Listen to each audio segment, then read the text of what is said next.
The Good Word, a Divine Principle audiobook series. Introduction. Every human being is struggling to attain lifelong happiness and overcome misfortune. From the commonplace affairs of individuals to the great events that shape the course of history, each is at root an expression of the human aspiration for ever greater happiness. How, then, does happiness arise? People feel joy when their desires are fulfilled. The word desire, however, is often not understood in its original sense, because in the present circumstances, our desires tend to pursue evil rather than good. Desires which result in injustice do not emanate from a person's original mind. The original mind is well aware that such desires lead to misfortune. Therefore, it repels evil desires and strives to follow the good. Even at the cost of their lives, people seek for the joy that can enrapture the original mind. This is the human condition. We grope along exhausting paths to cast off the shadow of death and search for the light of life. Has anyone realized the joy in which the original mind delights by pursuing evil desires? Whenever such desires are sated, we feel unrest in our conscience and agony in our heart. Would a parent ever instruct his child to be evil? Would a teacher deliberately instill unrighteousness in his students? The impulse of the original mind, which everyone possesses, is to abhor evil and exalt goodness. In the lives of religious people, one can see an intense struggle to realize goodness by single-mindedly following the desires of the original mind. Yet since the beginning of time, not even one person has abided strictly by his original mind. As St. Paul noted, "None is righteous, no, not one. No one understands, no one seeks for God." Confronted with the human condition, he lamented, "For I delight in the law of God, in my inmost self. But I see in my members another law at war with the law of my mind, and making me captive to the law of sin which dwells in my members. Wretched man that I am, we find a great contradiction in every person. Within the selfsame individual are two opposing inclinations, the original mind that desires goodness and the evil mind that desires wickedness. They are engaged in a fierce battle, striving to accomplish two conflicting purposes. Any being possessing such a contradiction within itself is doomed to perish. Human beings, having acquired this contradiction, live on the brink of destruction. Can it be that human life originated with such a contradiction? How could beings with a self-contradictory nature come into existence? If burdened by such a contradiction from its inception, human life would not have been able to arise. The contradiction, therefore, must have developed after the birth of the human race. Christianity sees this state of destruction as the result of the human fall. Can anyone dispute that the human condition is fallen? When we realize the fact that, due to the fall, we have arrived at the brink of self-destruction, we make desperate efforts to resolve the contradiction within. We repel the evil desires coming from our evil mind and embrace the good desires springing from our original mind. Nevertheless, we have been unable to find the ultimate answer to the question, what is the nature of good and evil?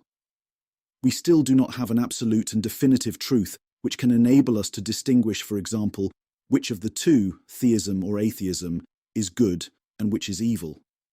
Furthermore, we remain entirely ignorant of the answers to such questions as, what is the original mind, the wellspring of good desires? What is the origin of the evil mind that incites evil desires in opposition to the original mind? What is the root cause of the contradiction that brings people to ruin? In order to ward off evil desires and follow good desires, we must overcome this ignorance and gain the ability to distinguish clearly between good and evil. Then we can take the path to the good life the original mind seeks. Considered from the viewpoint of the intellect, the human fall represents humanity's descent into ignorance. People are composed of two aspects, internal and external, or mind and body.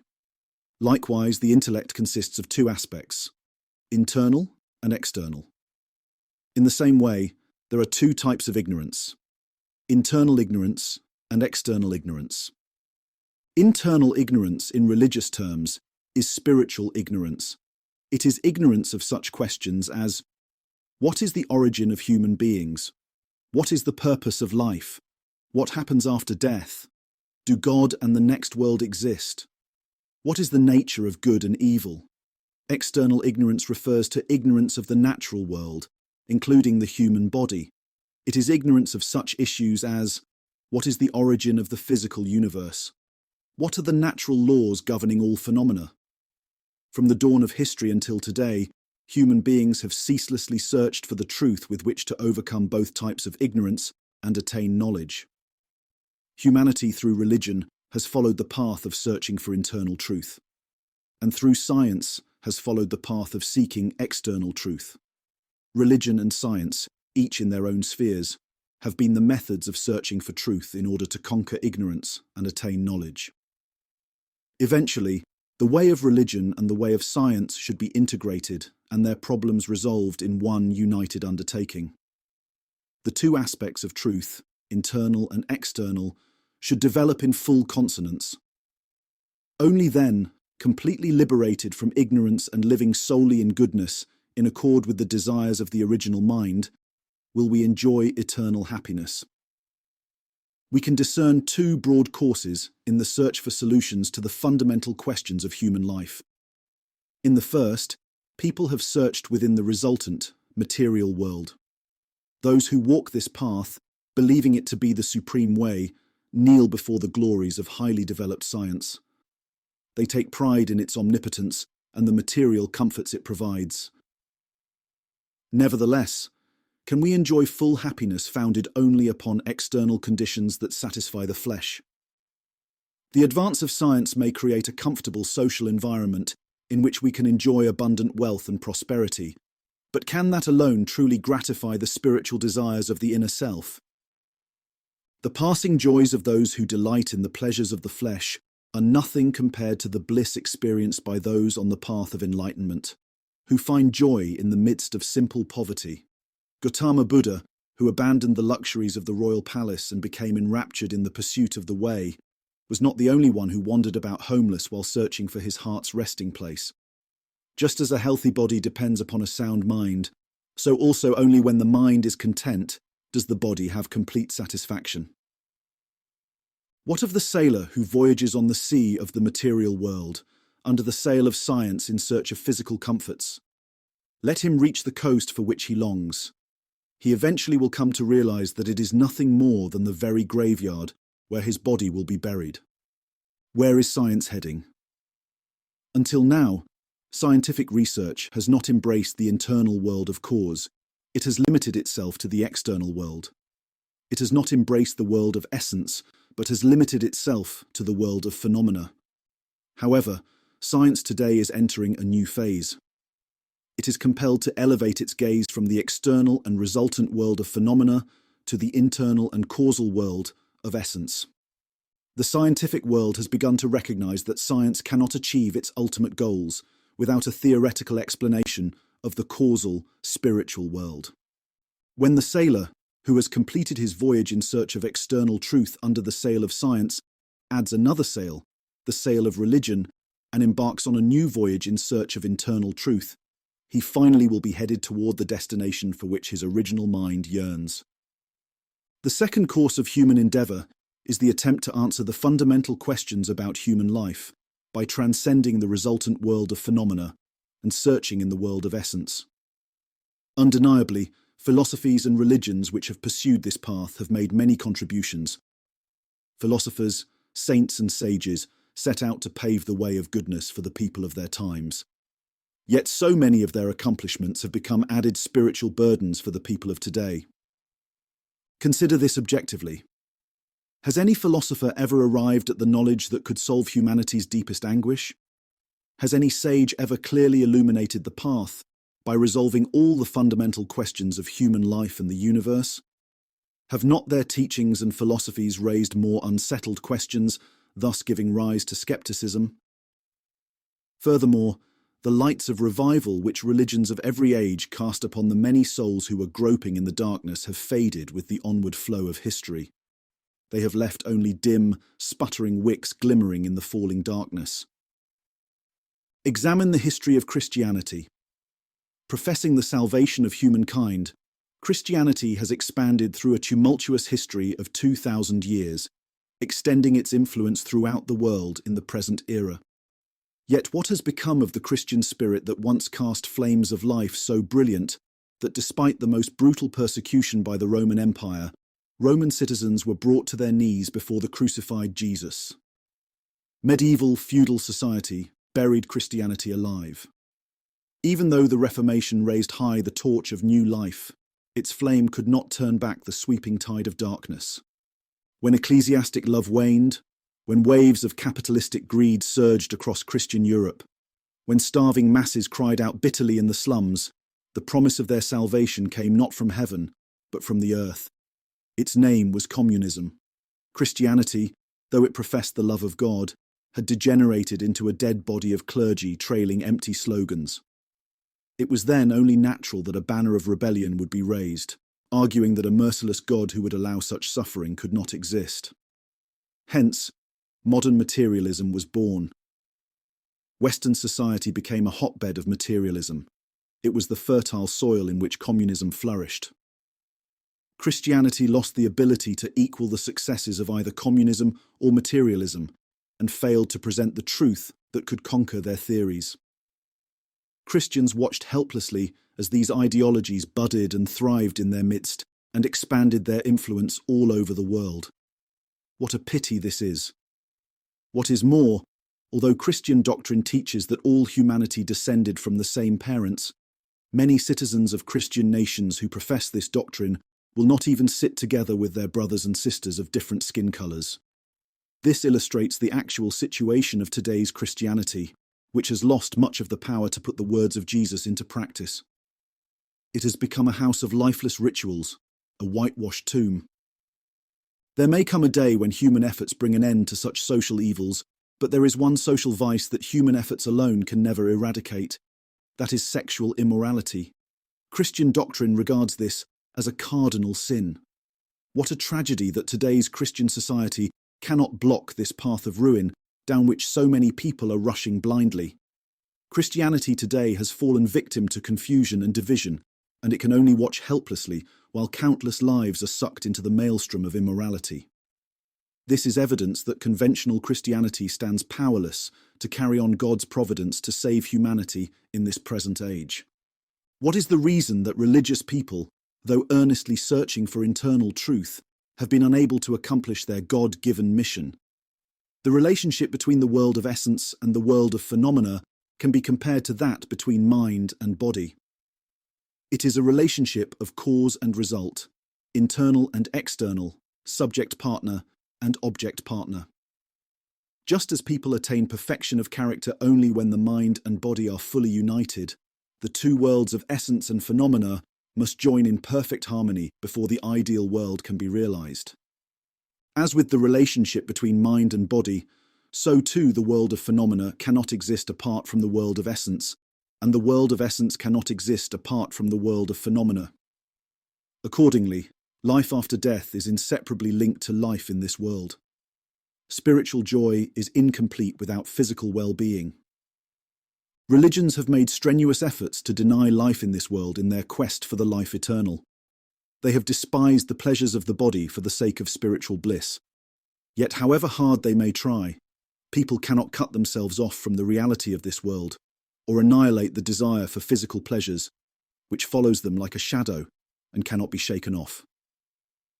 This world and its desires tenaciously grab hold of religious people, driving them into the depths of agony. Such is the contradiction which plagues their devotional lives. Even many enlightened spiritual leaders, still torn by this contradiction, have met a sad end. Herein is a principal cause for the inactivity and weakness of today's religions. They have not overcome this self-contradiction. Another factor has fated religions to decline. In step with the progress of science, the human intellect has become highly sophisticated, requiring a scientific approach to understanding reality. The traditional doctrines of religions, on the other hand, are largely devoid of scientific explanations. That is to say, the current interpretations of internal truth and external truth do not agree. The ultimate purpose of religion can be attained only when one first believes it in one's heart and then puts it into practice. However, Without first understanding, beliefs do not take hold.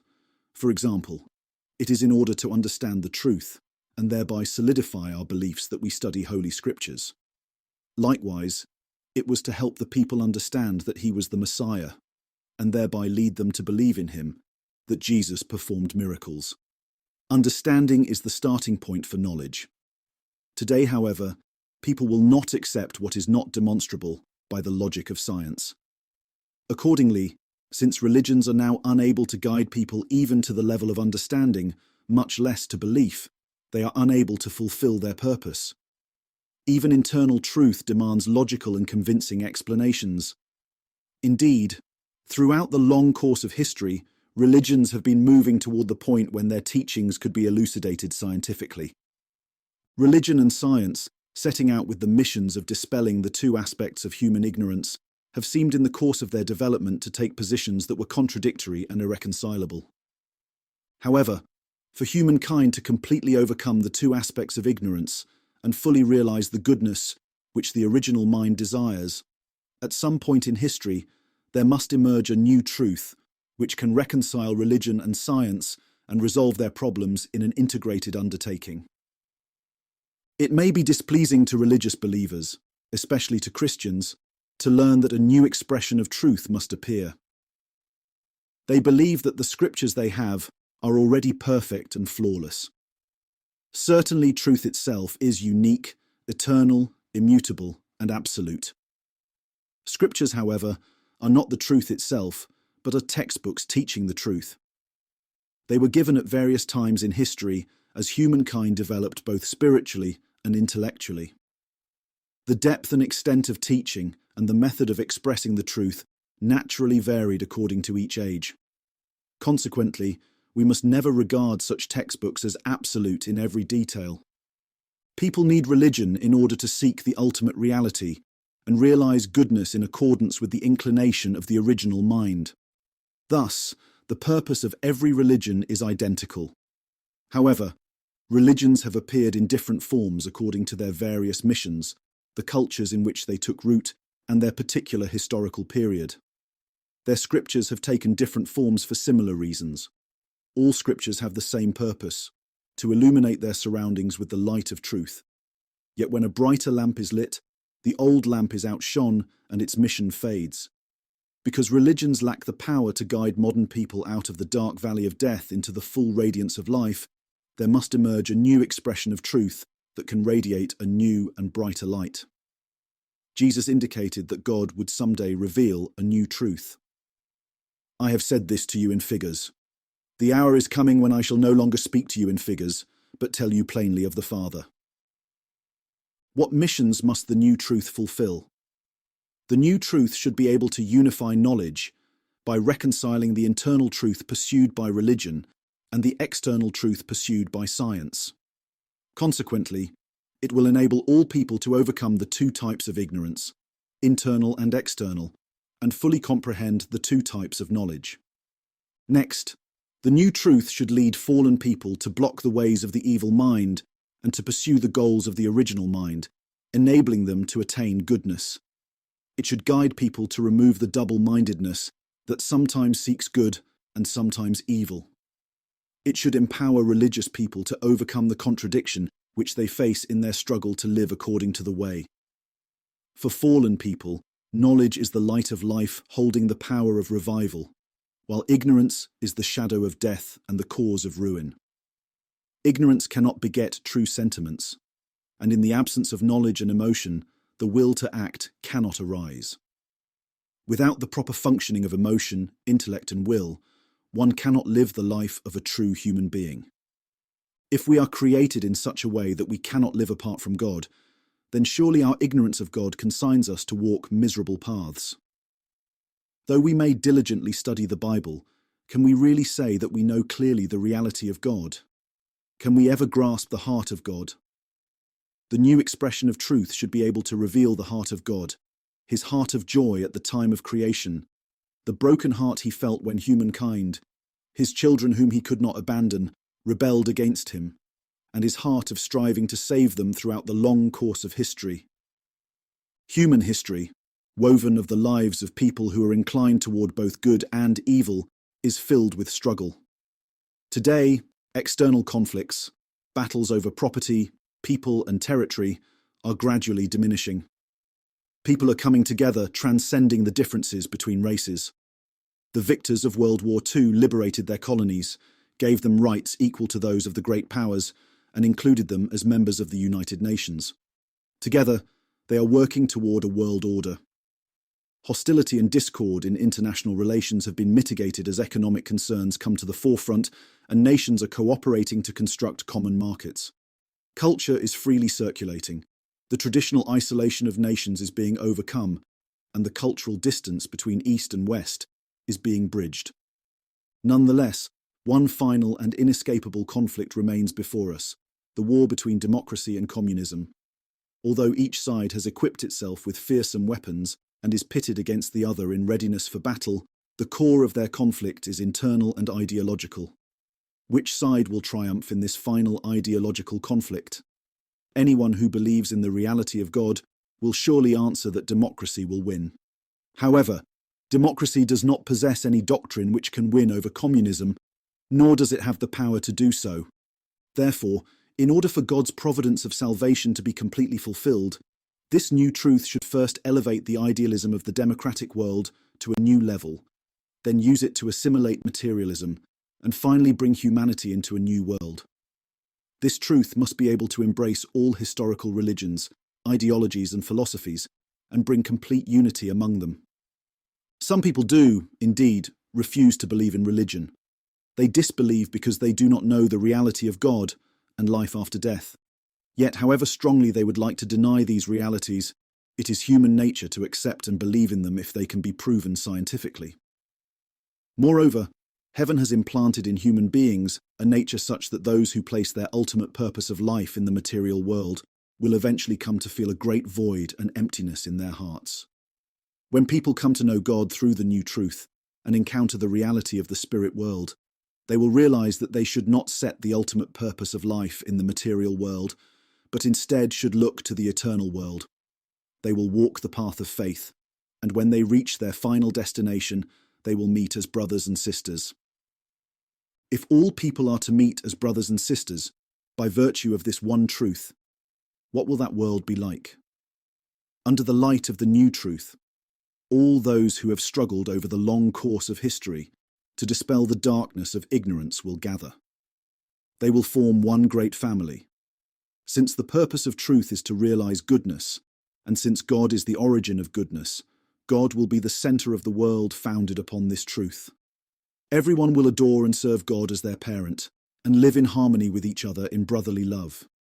It is human nature that when people wrong their neighbor for selfish ends, they suffer more from the pangs of conscience than they benefit from the enjoyment of unrighteous gains. Anyone realizing this will restrain himself from hurting his neighbor. But were genuine brotherly love to overflow from the depth of people's hearts, they would no longer wish to do anything that would cause pain to their neighbor. How much more would this be true in a society of people who actually feel that God, who transcends time and space and observes their every act, wants them to love each other? Therefore, once the sinful history of humanity has come to an end, a new historical era will begin, wherein people simply will not commit sins. The reason why people who believe in God continue to commit sins is because their faith in God has been merely conceptual. It has not touched their innermost feelings. Who among them would ever dare to commit sin if they experience God in the depths of their being? Would they not tremble if they felt the reality of the heavenly law that those who commit crimes cannot escape the destiny of hell? The world without sin, which has just been described, this long-sought goal of humankind, may be called the kingdom of heaven. Since this world is to be established on the earth, it may be called the kingdom of heaven on earth. We can conclude that the ultimate purpose of God's work of salvation is to establish the kingdom of heaven on earth. It was explained above that human beings fell, and that this fall took place after the human race originated. If we accept the existence of God, then it is obvious what kind of world God originally wanted to realize before the fall of the first human ancestors. It suffices to say that this world was to be the kingdom of heaven on earth, wherein God's purpose of creation would bear fruit. Due to the fall, human beings failed to establish this world. Instead, they fell into ignorance and built a sinful world. Since then, fallen human beings have unceasingly struggled to restore the kingdom of heaven on earth, the world God originally intended to create. Over the long course of history, they have sought for truth, both internal and external, and have strived to pursue goodness. Thus, behind human history is God's providence to restore a world where the purpose of God's creation is fulfilled. Accordingly, the new truth should guide fallen human beings to return to their original state. To do this, it must reveal the purpose for which God created humankind and the universe, and teach about the process of their restoration and its ultimate goal. Did human beings fall by eating a fruit called the fruit of the tree of the knowledge of good and evil, as is written literally in the Bible? If not, then what was the cause of the fall? The new truth must answer these and other questions which have pained and troubled the minds of profound thinkers throughout the ages. Why did the God of perfection and beauty create human beings with the potential to fall? Why did the omniscient and omnipotent God not prevent their fall, even though he was aware that they were falling? Why did God not save sinful humankind in an instant with his almighty power? As we marvel at the scientific laws concealed in the natural world, we can deduce that God, its creator, truly is the very origin of science. If human history is God's providence to restore the world, wherein his purpose of creation is fulfilled, it must be that God, the master of all laws, has led the long providence of restoration according to an orderly plan. It is our most urgent task to comprehend how the sinful history of humanity began, what formulas and laws have governed the course of the providence, how history will be consummated, and finally, into what kind of world humanity will enter. The new truth must offer answers to all of these deeper questions of life. When the answers are made clear, it will not be possible to deny the existence of God, the ruler who plans and guides history. We will recognize in every historical event traces of the heart of God as he has struggled to save fallen human beings. In addition, the new truth should be able to elucidate many difficult issues in Christianity, which has been granted the mission to establish its sphere of culture worldwide. Educated people are not fully satisfied with the simple assertion that Jesus is the Son of God and the Saviour of humanity. They have carried on many theological debates in their efforts to understand the deeper significance of Christian doctrines. The new truth should elucidate the relationships between God, Jesus, and human beings. They will be explained in light of the principle of creation. Furthermore, it should clarify the difficult mysteries surrounding the Holy Trinity. It should show why God's salvation of humanity was possible only through shedding the blood of his only begotten Son on the cross. Still, difficult issues remain. Christians believe that salvation is given through the atonement of the cross. Yet no one has ever given birth to a child who is sinless and in no need of redemption by the Saviour.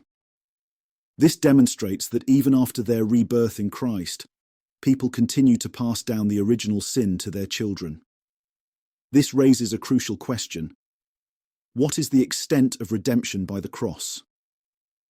How many millions of Christians in the 2,000-year history of Christianity have boasted that their sins were completely forgiven by virtue of the blood of the crucifixion? Yet in reality, a sinless individual, family, or society has never appeared. Furthermore, the Christian spirit has been in gradual decline. How are we going to reconcile the discrepancy between the conventional belief in complete redemption through the crucifixion and the actual reality? These are only some of many dilemmas we face. The new truth, for which we long, should provide plain answers. Many other difficult riddles are found in the Bible, couched in symbolism and metaphor, such as, why must Jesus come again? When, where, and how will his return take place? How will fallen people be resurrected at his coming?